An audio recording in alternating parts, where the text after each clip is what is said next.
नमस्कार दोस्तों, मैं विवेक जोशी, निदेशक गुरुकुलम एकेडमी बाय विजय, इति समाधानम फाउंडेशन का अध्यक्ष और साथ ही साथ विभिन्न शैक्षिक संस्थाओं के साथ साथ धार्मिक संस्थाओं से जुड़ा हुआ एक इंसान आज आपके सामने।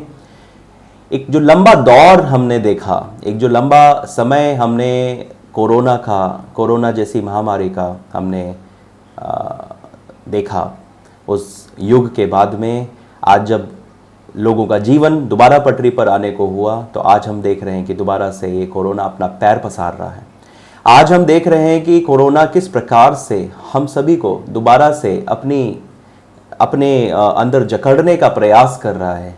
दोस्तों, सबसे पहले तो मैं आप सभी से ये कहना चाहूँगा कि इस कोरोना जैसी, इस कोविड-19 जिसको हम कोरोना के नाम से जान चुके हैं, इस बीमारी से बचने के लिए जो भी प्रयास हमारी सरकारों के द्वारा, हमारे इंटरनेशनल, नेशनल संस्थाओं के द्वारा किए जा रहे हैं, जो भी सावधानी बरतने के लिए हमें चीज़ें बताई जा रही हैं, उन सभी चीज़ों का पालन पूर्णतया किया जाए, जिससे कि हम इस बीमारी को जल्द से जल्द डिफीट कर सकें। दोस्तों, आज बहुत समय बाद, लगभग मैं तो ये समझता हूँ कि लगभग 1 साल बाद मैं दोबारा से आप सभी के मध्य अपने इस YouTube चैनल के माध्यम से आया हूँ। दोस्तों, इस 1 साल ने हमें, पिछले वर्ष ने हमें बहुत कुछ सिखाया, जीवन के नए आयाम स्थापित किए और इन आयामों के आधार पर अपने जीवन को किस प्रकार से आगे बढ़ाना है, ये हमने सीखा। हम बात करते हैं, क्योंकि मैं एक शिक्षा से जुड़ा हुआ एक इंसान हूं, क्योंकि हम शिक्षा के अंदर में एक बदलाव चाहते हैं, शिक्षा के माध्यम से अपने राष्ट्र को एक विश्व गुरु बनाना चाहते हैं, विश्व पटल के ऊपर में भारत का नाम सबसे ऊपर हो, इस आकांक्षा के साथ में जब हम अपने विचारों को व्यक्त करते हैं, जब हम आगे बढ़ते हैं, हमारे जैसे शिक्षाविद आगे बढ़ते हैं, तो सिर्फ और सिर्फ एक ही बात सामने आती है, और वो है कि किस प्रकार इस भारत को विश्व गुरु बनाया जाए, किस प्रकार वो जो शिक्षा पद्धति जो कि हमारे प्राचीन समय में एक शिक्षा पद्धति जिसे हम फॉलो करते थे, जिसका अनुसरण करते थे, और जिसके माध्यम से हमारे पास हमारे प्राचीन युग के अंदर में ऐसे महापुरुष, ऐसे शिक्षाविद हमारे भारत को मिले, प्राप्त हुए, जिन्होंने विश्व पटल पर भारत का नाम रोशन किया। आज क्या हो गया? किस वजह से भारत उन टॉप देशों के अंदर में, राष्ट्रों के अंदर में, जो कि शिक्षा के लिए जाने माने जाते हैं, आज हम यदि कंपैरिजन करें, यदि हम तुलना करें एक छोटी सी कंट्री सिंगापुर की, सिंगापुर भी भारत से बहुत आगे शिक्षा के क्षेत्र में बढ़ चुका है। यदि हम बात करें अपने ही पड़ोसी देश, अपने पड़ोसी मुल्क चाइना की, चाइना, जर्मनी, कितने ही सारे देश आज कितना आगे शिक्षा के अंदर में पहुंच चुके हैं। क्या कारण है कि जो शिक्षा पद्धति जिसका डंका पूरा विश्व माना करता था, आज वो शिक्षा पद्धति, आज वो शिक्षा कहां खो गई, कहां गुम हो गई? आज प्रयास करेंगे उसे खोजने का। दोस्तों, मैं आप सभी के बीच में अपने इस YouTube चैनल के माध्यम से आज ये जो संस्करण, ये जो सीरीज शुरू करने जा रहा हूं, वो वास्तविकता में सबसे पहले तो हमारे माननीय प्रधानमंत्री के दिशा निर्देशों में बनाई गई 2020 के अंदर में जो राष्ट्रीय शिक्षा नीति है, जो कि हम राष्ट्रीय शिक्षा नीति 2020 के नाम से जानते हैं, वो कितना लाभप्रद होगी अपने भारत को वैश्विक स्तर पर शिक्षा समृद्ध देश बनाने के लिए, उसके ऊपर में डिस्कशन करेंगे। वो डिस्कशन की जो सीरीज होगी, वो एक करके धीरे धीरे हम आगे बढ़ेंगे। आज क्योंकि पहला दिन है, आज पहला वीडियो है जो मैं आप सभी के सामने अपलोड कर रहा हूं, आप सभी के सामने प्रस्तुत कर रहा हूं, तो इस वीडियो के अंदर में सिर्फ और सिर्फ परिचय, इंट्रोडक्शन और शिक्षा, हमारे प्राचीन समय की शिक्षा, मध्यकालीन शिक्षा, आधुनिक शिक्षा और आने वाले समय में हमारी किस शिक्षा का क्या स्तर होगा, किस प्रकार की व्यवस्थाएं होंगी, क्या उसके अंदर में कमियां होंगी, किस प्रकार से उन चीजों को दूर किया जाएगा, उसके ऊपर में आज का ये डिस्कशन बेस्ड होगा। दोस्तों, यदि हम बात करें भारत की शिक्षा प्रणाली, जिसे हम गुरुकुल शिक्षा प्रणाली के माध्यम से जानते हैं, के नाम से जानते हैं, गुरुकुल के अंदर में एक परंपरा हुआ करती थी जहां पर बच्चों को, यानी कि हमारे जो राजा महाराजा, हमारे देश के निर्माण करने वाले लोग होते थे, वो भी अपने बच्चों को उस राजसी सुख से दूर करके वनों के अंदर में गुरुओं के पास में भेज दिया करते थे, इस आकांक्षा से कि वो जो गुरु वहां पर बैठे हुए तपोशील गुरु, जो बहुत सारे ज्ञानी गुरु हैं, उनके पास में पहुंच करके शिक्षा ग्रहण करेंगे और उस शिक्षा के माध्यम से उस राष्ट्र की उन्नति का कारक बनेंगे। तो वो समय था जो कि गुरुकुल शिक्षा पद्धति का था, जहां पर जो गुरु शिक्षा दिया करते थे शास्त्रों के माध्यम से। हमारे जितने भी हमारे पास में हमारे वेद हैं, पुराण हैं, जितनी भी हमारी सांस्कृतिक धरोहर है, उसमें उपलब्ध जितने भी खजाने हमारे पास में हैं, उन खजानों के माध्यम से शिक्षा दी जाती थी छात्रों को, छात्राओं को, और उस शिक्षा का प्रयोग करके न जाने कितने आविष्कार हो गए, न जाने कितनी सारी चीजें बन गई। लेकिन यदि हम उस युग को आज के समय के साथ में यदि तुलना करें तो बहुत बड़ा एक गैप दिखाई पड़ता है, एक बहुत बड़ा खाई दिखाई पड़ता है, जिस खाई को भरना बहुत जरूरी है दोस्तों। वो गैप है क्या, किस प्रकार से निर्धारित किया जाए, किस प्रकार से जाना जाए कि उस शिक्षा का महत्व ज्यादा था या फिर आज की जो शिक्षा है उसका महत्व ज्यादा है।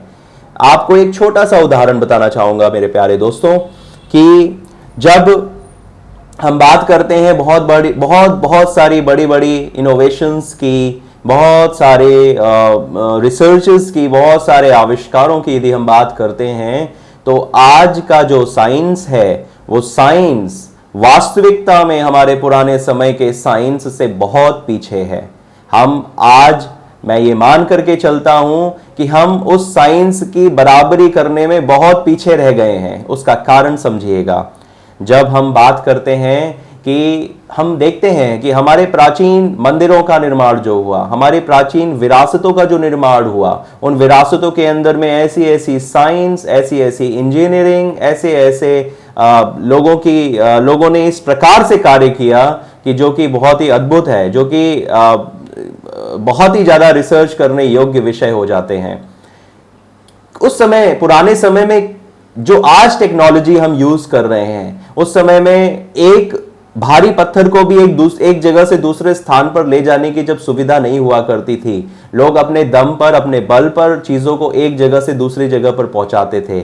आज हमारे पास में वो सारे संसाधन उपलब्ध हैं। आज हम बड़े बड़े ट्रकों के माध्यम से चीजों को ट्रांसपोर्ट करते हैं एक स्थान से दूसरे स्थान पर।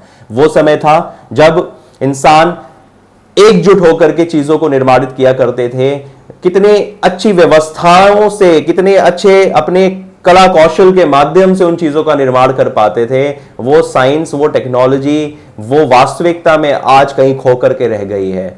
हमें आज जरूरत है उन चीजों को दोबारा से प्राप्त करने की। मैं वापस अपने टॉपिक के ऊपर में आता हूं। जब हम बात करते हैं कि हम अपने देश को, अपने राष्ट्र को उन देशों के बीच में शिखर पर कैसे पहुंचाएं जहां पर शिक्षा एकमात्र संसाधन होता है, शिक्षा एकमात्र साधन होता है उस देश की उन्नति के लिए, तो किस प्रकार से हम शिखर पर पहुंच पाएंगे, ये एक बहुत बड़ा डिस्कशन का, एक बहुत बड़ा विचार विमर्श का एक साधन बन जाता है, एक प्रश्न बन जाता है। दोस्तों, आज का जो प्रेजेंट एजुकेशन सिस्टम है, क्या उसके रिजल्ट, उसका जो हमारे पास में जो हम प्राप्त कर पा रहे हैं, क्या वो हमारा उत्साहवर्धन कर पा रहे हैं? ये एक बहुत बड़ा प्रश्न है हमारे लिए। दोस्तों, यदि हम बात करें शिक्षा के अंदर में क्या हमने प्राप्त किया, तो मैं अपने पुराने समय को याद करता हूं, या फिर हमारे बड़े बुजुर्ग जिन्होंने उस समय को जिया है, यदि हम उस समय की बात करें तो उस समय एग्रीकल्चर से संबंधित हमारी पढ़ाई हुआ करती थी। यानी कि लोग इनोवेशंस करते थे, लोग यदि सोचते थे, समझते थे, तो सारी की सारी चीजें कृषि के ऊपर में बेस्ड होती थी। आज वो कृषि के ऊपर में जो रिसर्च हुआ करती थी, कृषि के ऊपर में, कृषि आधारित जो हमारा राष्ट्र हुआ करता था, आज वो बन चुका है औद्योगिकीकरण की तरफ में बढ़ चुका है। आज इंडस्ट्रियल एजुकेशन सिस्टम को लोग मानने लगे हैं, लोग फॉलो करने लगे हैं। क्या फर्क है उस हमारी एग्रीकल्चर यानी कि कृषि संबंधित शिक्षा के ऊपर में और क्या फर्क है आज हमारी इंडस्ट्रियल एजुकेशन सिस्टम के ऊपर में। दोस्तों बहुत ज़्यादा बड़ा फर्क है इन चीज़ों के ऊपर में।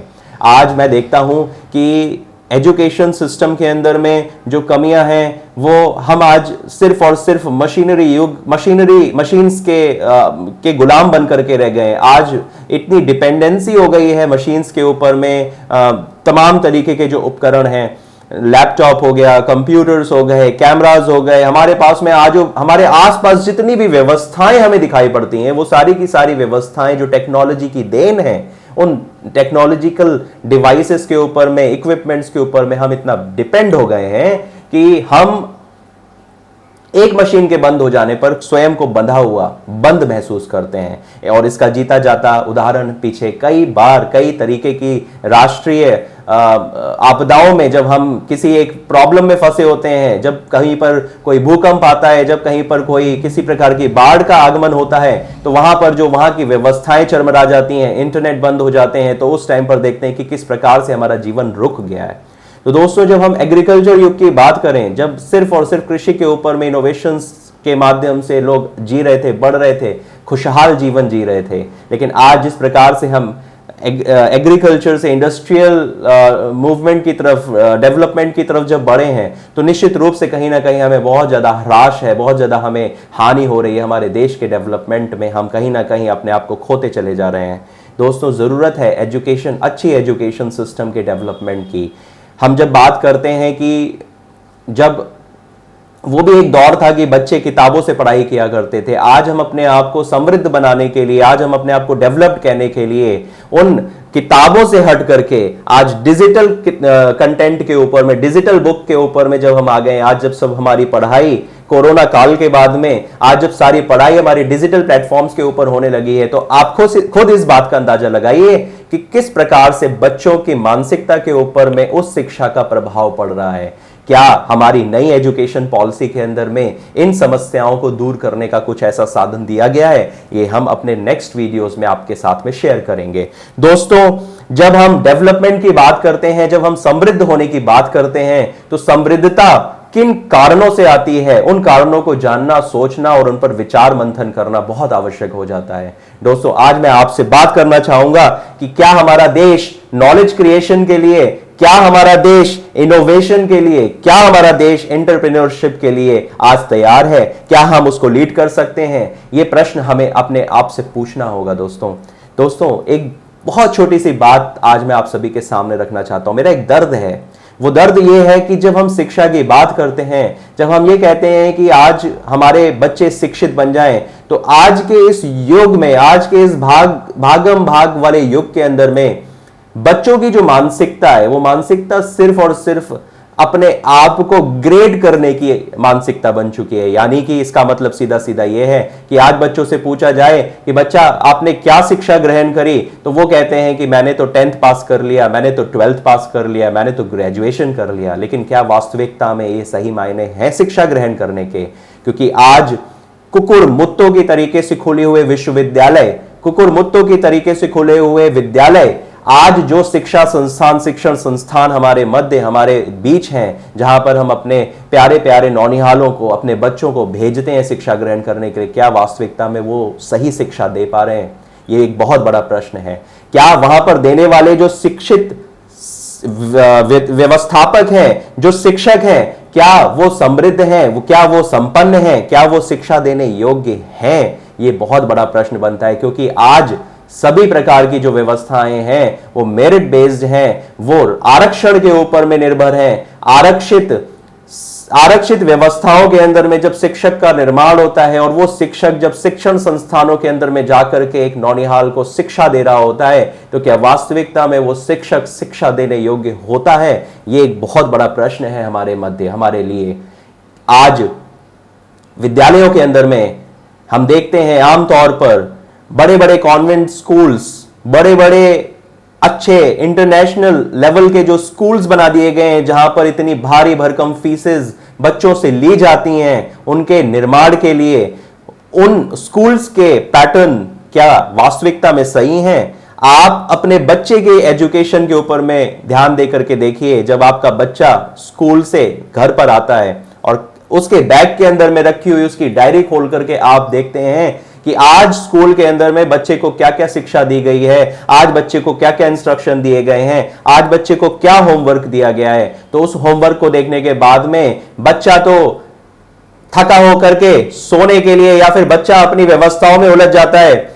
उस होमवर्क को पूरा करने की जो जिम्मेदारी बनती है वो माता पिता की बनती है। माता पिता उसका होमवर्क पूरा करने के लिए, उसके असाइनमेंट्स को पूरा करने के लिए अपने प्रिंटर्स को, जिनके पास में प्रिंटर की, कंप्यूटर की सुविधा नहीं है, वो साइबर कैफे की तरफ अपना रुख करते हैं और वहां पर जाकर के इंटरनेट से सारा का सारा असाइनमेंट डाउनलोड करके लाते हैं। वो असाइनमेंट बच्चों का कंप्लीट करते हैं माता पिता, और कंप्लीट करने के बाद में उसके बैग के अंदर में डाल देते हैं। बच्चा सुबह उठता है, बैग को उठाता है और वापस स्कूल में जाता है। स्कूल में जाकर के उस असाइनमेंट की फाइल को सबमिट कर देता है। इस पूरे के पूरे प्रोसेस के अंदर में बच्चे ने क्या सीखा, यह एक बहुत बड़ा प्रश्न है। हमें समझना होगा कि इस व्यवस्था का वास्तविक मूल्य क्या है। क्या इस व्यवस्था से बच्चे को शिक्षा प्राप्त हो रही है, और यदि प्राप्त हो रही है तो वो शिक्षित बच्चा जब भविष्य में एक शिक्षक बनेगा तो क्या वह दूसरे बच्चों को शिक्षा दे पाएगा, ये एक बहुत बड़ा प्रश्न है।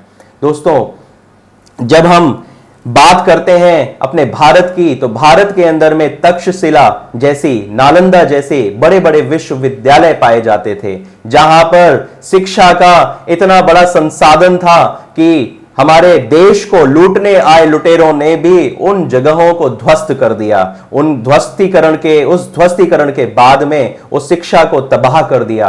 क्यों किया, उसका कारण क्या था? क्योंकि वो भी जानते थे कि भारत एक ऐसी शिक्षा का एक ऐसा भंडारण है, जिस भंडारण को यदि नष्ट नहीं किया गया तो भारत के ऊपर में अपना स्थापत्य, अपना अधिकार जमा पाना उनके लिए बहुत मुश्किल कार्य था। लेकिन दोस्तों, उन्होंने उसी के ऊपर में छोड़ दिया और हमारे इतने सुंदर, इतने विशाल, इतने ज्ञान से बड़े हुए भंडारों को तहस नहस कर दिया। दोस्तों, आज सरकार, आज लोग क्यों नहीं वापस उस शिक्षा पद्धति को खोज पाने में समर्थ हैं, जिस शिक्षा पद्धति से आज हमारे देश विदेश के अंदर में जितनी भी पुरानी इमारतें, पुराने मंदिर, पुराने संस्मारक बने हुए हैं, उन संस्मारकों को जाकर के देखिए कि क्यों, किस प्रकार से, किस इंजीनियरिंग से वो बने हुए हैं। वो सभी उन शिक्षा का ही एक परिणाम थे, जो वो शिक्षा नालंदा और तक्षशिला जैसी यूनिवर्सिटीज के अंदर में, उन जैसे संस्थानों के अंदर में दफन होकर के रह गई। दोस्तों, ये एक बहुत बड़ा प्रश्न है आज जो हमारे बीच है।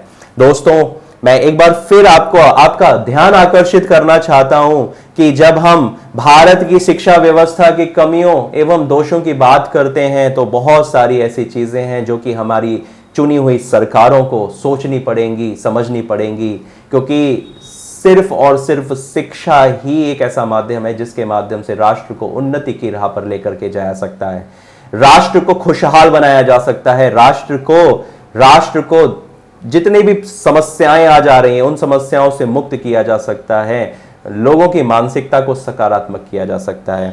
मैं कुछ पॉइंट्स आप सभी से डिस्कस करना चाहूंगा कि भारत सरकार को क्या लेना चाहिए, क्या कमियां हैं हमारे देश की। तो भारत सरकार चाहे वो किसी भी पार्टी की गवर्नमेंट हो, चाहे वो भाजपा शासित हो, चाहे वो यूपीए गवर्नमेंट हो या फिर वो कोई और गवर्नमेंट हो, जितने भी हमारे सरकार में पदस्थ लोग हैं, जितने भी हमारे अधिकारी हैं, जितने भी हमारे नेतागण हैं, उनको शिक्षा के ऊपर में बहुत ध्यान देना चाहिए।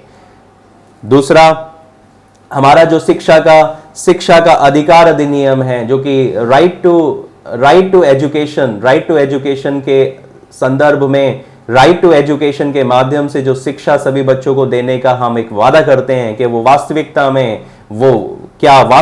में इंप्लीमेंट किए जाते हैं। आज मेरे संपर्क में बहुत सारे ऐसे बच्चे हैं, हमारे संपर्क में बहुत सारे ऐसे बच्चे हैं जो कि आज भी शिक्षा से वंचित हैं। और क्यों हैं? क्योंकि जब वो विद्यालयों में, शिक्षा संस्थानों के अंदर में जब वो अपने एडमिशन्स के लिए जाते हैं तो निश्चित रूप से किसी न किसी कारण से, किसी न किसी प्रॉब्लम को बता करके उनका शिक्षण संस्थान के अंदर में दाखिला रोक दिया जाता है। वो बच्चों के माता पिता, गरीब माता पिता यहां से वहां से यहां जाकर के भटकते रहते हैं और उनको शिक्षा नहीं प्राप्त होती है। इस प्रकार से, इस वजह से बच्चे शिक्षा से वंचित हैं। तो क्या राइट टू एजुकेशन का जो हमारा अधिकार है, क्या वो पूरी तरीके से फलीभूत हो रहा है? ये भी एक सोचने का विषय है। तो दोस्तों, शिक्षकों की शिक्षा, जैसे मैंने अभी बात किया कि शिक्षकों की शिक्षा पर ध्यान देना होगा, हमें इस प्रारूप को बहुत ही ज्यादा सुदृढ़ बनाना होगा, इस पर पूरा ध्यान देने योग्य ये विषय है। दोस्तों मैं एक बार फिर आप सभी से बोलना चाहूँगा, क्योंकि एक शिक्षा ही हमारे खून के अंदर में बसा हुआ है, क्योंकि ये शिक्षा ही है जो कि हमें बना सकता है, हमारे भविष्य को बना सकता है, सुरक्षित कर सकता है। तो जिसके लिए मैं दिल से जुड़ करके आप सभी से ये चर्चा करने के लिए बैठा हूं, और आने वाले समय में जिस प्रकार से मैं इस सीरीज को कंटिन्यू करूंगा, आज पहला लेक्चर है मेरा इसके ऊपर में, इन्हीं चीजों को, किस प्रकार से शिक्षा को इंप्रूव किया जाए, किस प्रकार से सरकार को जगाया जाए, किस प्रकार से हमारी जो नई शिक्षा नीति बनी है उस शिक्षा नीति को समझा जाए, उसके अंदर में भी यदि कमियां हैं तो उन कमियों को बताया जाए, आगे सरकारों को जागृत किया जाए। यही मेरा प्रयास है इन वीडियोस के माध्यम से। तो आप सभी का प्यार हमेशा मिलता रहता है, इसी प्यार की कंटिन्यूटी में मैं आप सभी से एक प्रार्थना, एक निवेदन, एक आग्रह करना चाहता हूं कि इस प्रकार की जो जानकारी है, जो जागरूकता है, वो ज्यादा से ज्यादा लोगों तक पहुंचे। इसलिए आप सभी से करबद्ध प्रार्थना कि इस वीडियो को ज्यादा से ज्यादा शेयर करें, लाइक करें, अपने सोशल मीडिया प्लेटफॉर्म्स के ऊपर में इसको प्रचारित करें, प्रसारित करें, जिससे कि शिक्षा के ऊपर में जो ये क्रांति लाने का मेरा आगाज है, हमारा आगाज है, इसको कंटिन्यू किया जा सके। तो आप सभी का प्यार चाहता हूं। नीचे दिया गया जो आइकन है उसके ऊपर में बेल आइकन पर क्लिक करें, जिससे कि आपकी जानकारी मुझ तक पहुंचे और मैं ज्यादा से ज्यादा वीडियोस जो भी बनाता हूं वो आप तक पहुंचे और आपके माध्यम से सोशल मीडिया पर प्रचारित और प्रसारित हो। इस पेज को लाइक करिए, पोस्ट करिए, ज्यादा से ज्यादा सपोर्ट करिए। आज के लिए सिर्फ इतना। मैं नेक्स्ट सेशन में डिस्कस करूंगा नई एजुकेशन पॉलिसी के अंदर में जो भी चेंजेस किए गए हैं और जो भी नई चीजें जोड़ी जा सकती हैं, उन सभी तथ्यों के ऊपर में क्रमशः डिस्कशन अपने भारत को समृद्ध बनाने के लिए मैं अगले अपने सेशन में करूंगा। जय हिंद, जय भारत। थैंक यू दोस्तों, थैंक यू फॉर वॉचिंग।